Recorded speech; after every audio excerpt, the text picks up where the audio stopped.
धाराशिवमध्ये एक मोठी बातमी आहे। बसव कल्याण तुळजापूरमध्ये चालत्या बसनं पेट घेतल्या। अचानक पेट घेतल्यामुळे बसमध्ये प्रवाशांनी एकच गोंधळ केला।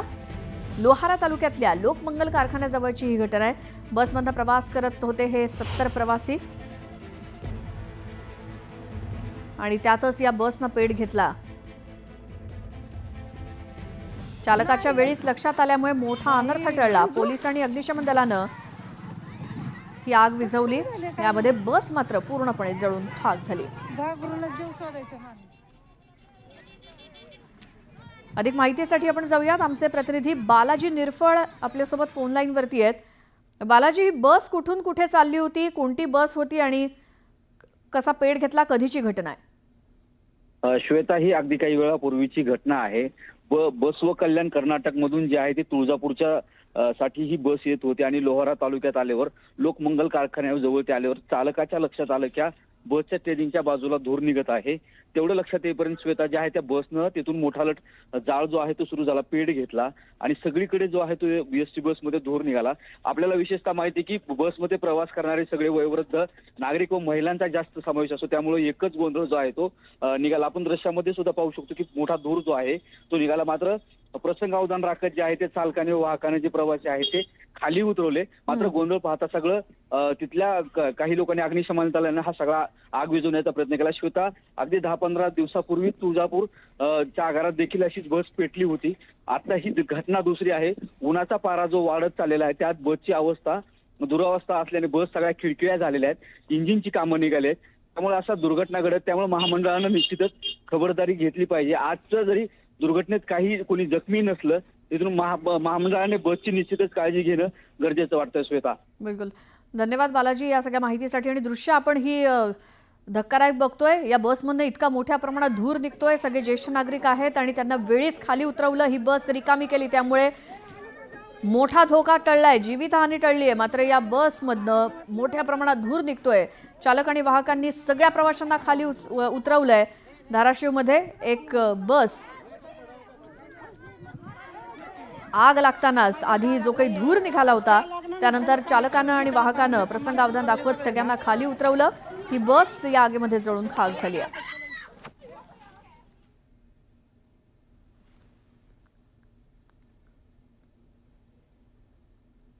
यानंतर एक मोठी बातमी आहे। सुदर्शन घुलेला 14 दिवसांची न्यायालयीन कोठडी मिळालेली आहे। संतोष देशमुख खंडणी प्रकरणामध्ये घुलेच्या अडचणीत वाढ झाली आहे। खंडणी प्रकरणामध्ये घुलेला 14 दिवसांची न्यायालयीन कोठडी मिळाली असून देशमुख हत्या प्रकरणातील संतोष देशमुख हत्या प्रकरणातील प्रमुख आरोपी आहे सुदर्शन घुले आणि त्याची पुन्हा न्यायालयीन कोठडीत रवानगी करण्यात आली। यावेळी न्यायालयानं 14 दिवसांची न्यायालयीन कोठडी सुनावली आहे। या खंडणी प्रकरणासंदर्भात सुदर्शन घुलेची 3 दिवस कसून चौकशी करण्यात आली आणि 3 दिवसाचे सीआयडी पोलीस कोठडी संपल्यानंतर आज केज न्यायालयात त्याला हजर करण्यात आलं आणि तिथे त्याला 14 दिवसांची न्यायालयीन कोठडी सुनावली आहे।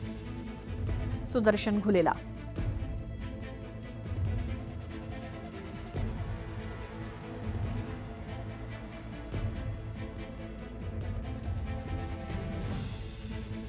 एक महत्त्वाची बातमी बघतोय। संतोष देशमुख हत्या प्रकरणामध्ये सुदर्शन घुलेला 14 दिवसांची न्यायालयीन कोठडी सुनावण्यात आली आहे। संतोष देशमुख खंडणी प्रकरणात घुलेच्या अडचणीत वाढ झाली आहे। खंडणी प्रकरणामध्ये त्याला 14 दिवसांची न्यायालयीन कोठडी सुनावण्यात आली आहे। संतोष देशमुख हत्या प्रकरणातला प्रमुख आरोपी आहे सुदर्शन घुले आणि त्याची पुन्हा आता न्यायालयीन कोठडीमध्ये रवानगी करण्यात येते आहे। न्यायालयानं 14 दिवसांची न्यायालयीन कोठडी सुनावली असून खंडणी प्रकरणासंदर्भात सुदर्शन घुलेची 3 दिवस कसून चौकशी करण्यात आली आणि 3 दिवसांची सीआयडी पोलीस कोठडी संपल्यानंतर केज न्यायालयात त्याला हजर करण्यात आलं होतं। आता पुढची बातमी आहे। रणवीर अलाहाबादियाची सुप्रीम कोर्टामध्ये त्यानं धाव घेतली आहे।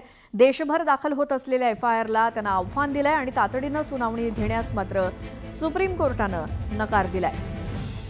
गेल्या काही दिवसांपासून आपल्या वादग्रस्त वक्तव्यानंतर रणवीर अलाहाबादियानं सुप्रीम कोर्टात धाव घेतली। ट्रोल झाला रणवीर अलाहाबादिया आणि त्यानंतर त्याच्या विरोधात की याचिका दाखल करण्यात आल्या। सुप्रीम कोर्टामध्ये त्यानं आता धाव घेतलेली आहे। देशभर ज्या काही एफआयआर दाखल होत आहेत त्याच्या विरोधात, रणवीरच्या विरोधात त्याला आव्हान देत तातडीनं सुप्रीम कोर्टानं सुनावणी घेण्यास नकार दिलेला आहे। संपूर्ण देशभरातून त्याच्या विरोधात FIR दाखल होत आहेत। या संदर्भात अधिक बोलूयात। नेटवर्क 18च्या वरिष्ठ संपादक प्रीती सोमपूर आपल्यासोबत आहेत। प्रीती, काय आता रणवीरची पुढची भूमिका आहे? कारण बऱ्याचशा FIR दाखल झाल्यात, काय त्यांनी ऍक्शन घेतली आहे?